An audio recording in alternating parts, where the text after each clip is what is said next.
Assalamualaikum warahmatullahi wabarakatuh.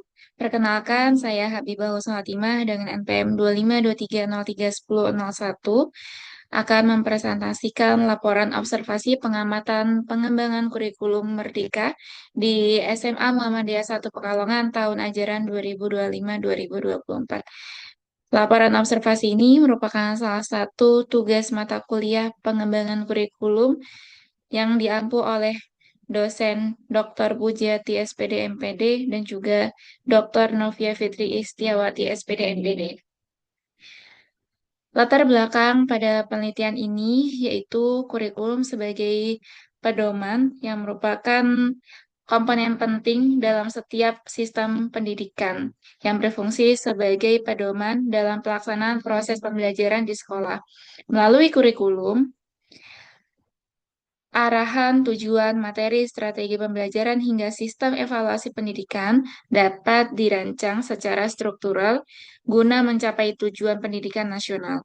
Kurikulum yang baik tidak hanya berorientasi pada pencapaian akademik, tetapi juga mampu mengembangkan keterampilan, karakter, kreativitas, serta kemampuan berpikir kritis sesuai dengan tuntutan pengembangan zaman.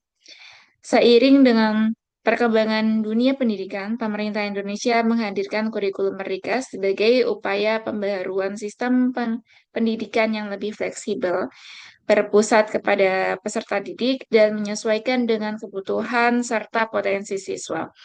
Kurikulum Merdeka menekankan pembelajaran yang lebih aktif, kreatif, kolaboratif, dan kontekstual sehingga peserta didik diharapkan mampu mengembangkan kompetensi secara optimal dalam pengimplementasiannya. Kurikulum ini juga memberikan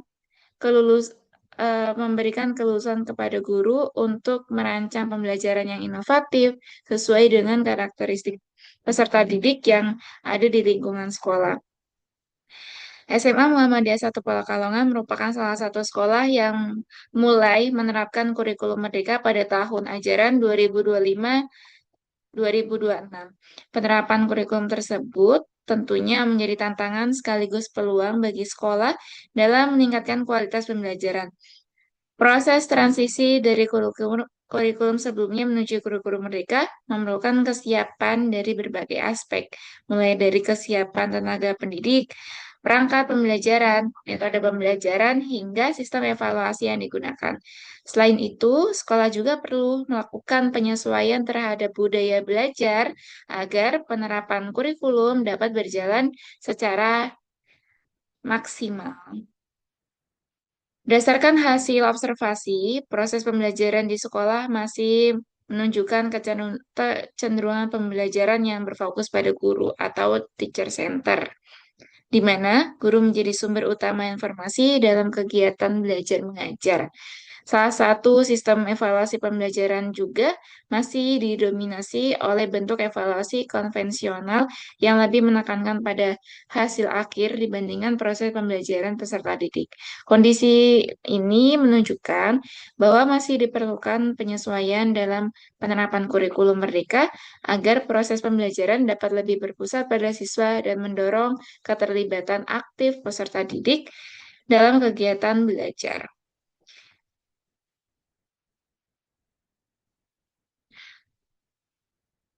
Kemudian untuk metode penelitian yang digunakan,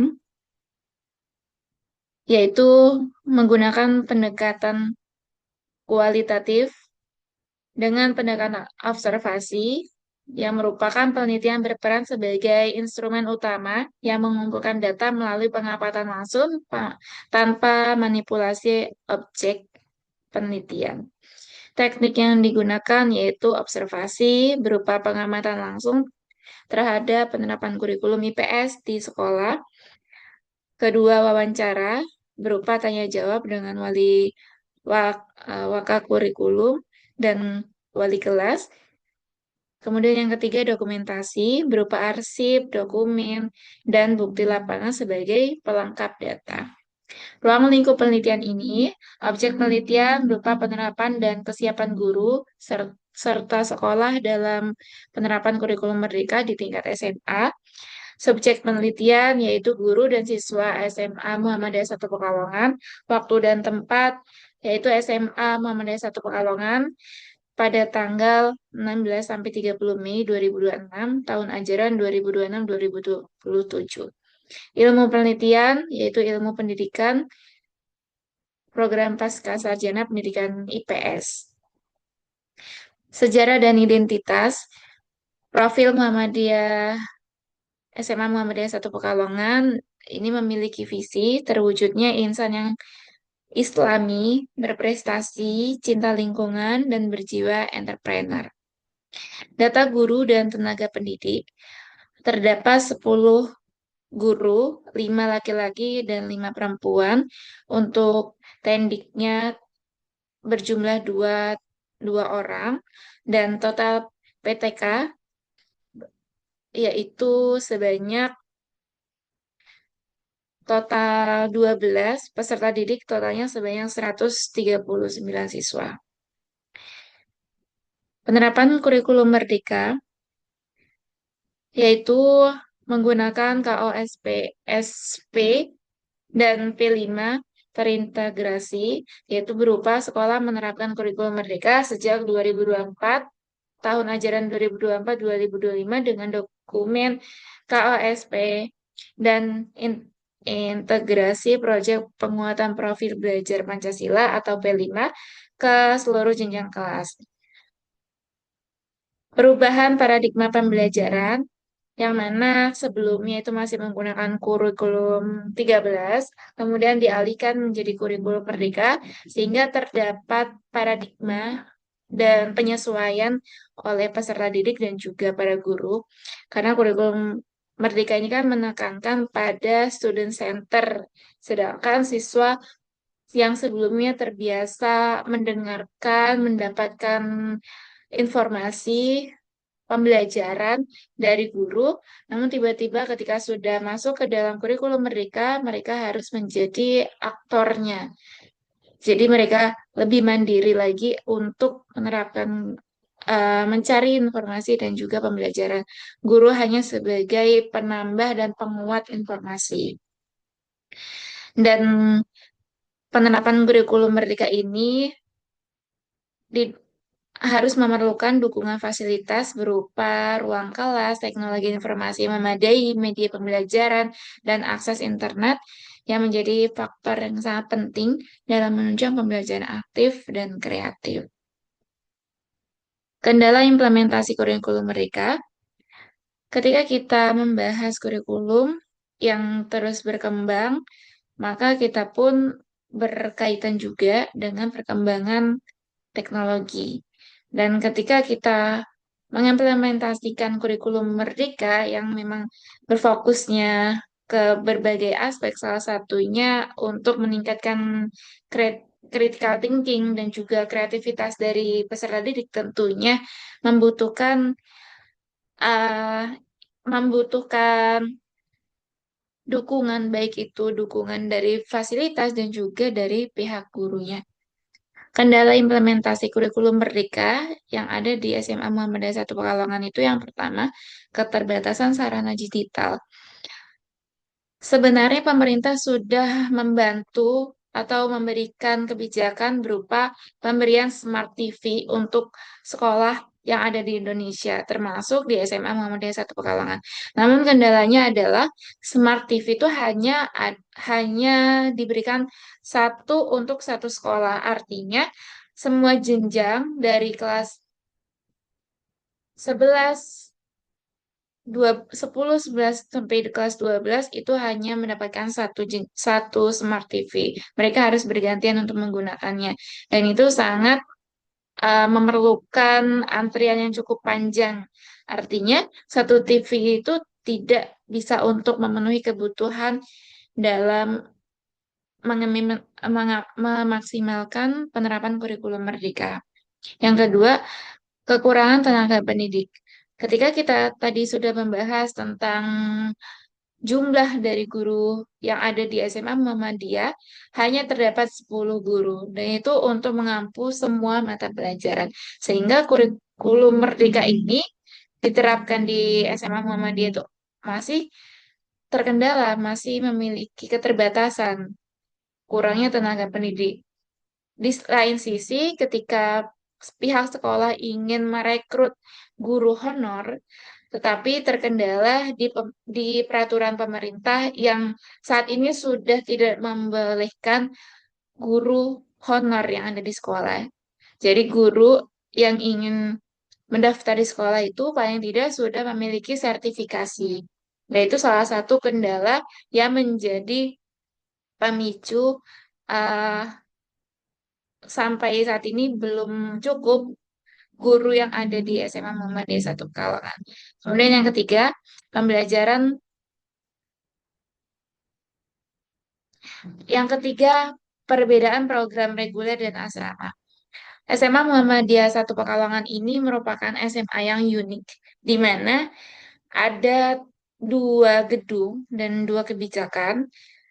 Yang pertama merupakan siswa reguler, mereka yang pulang pergi dan juga cenderung kebanyakan ber- berjurusan yang cenderung memilih jurusan IPS.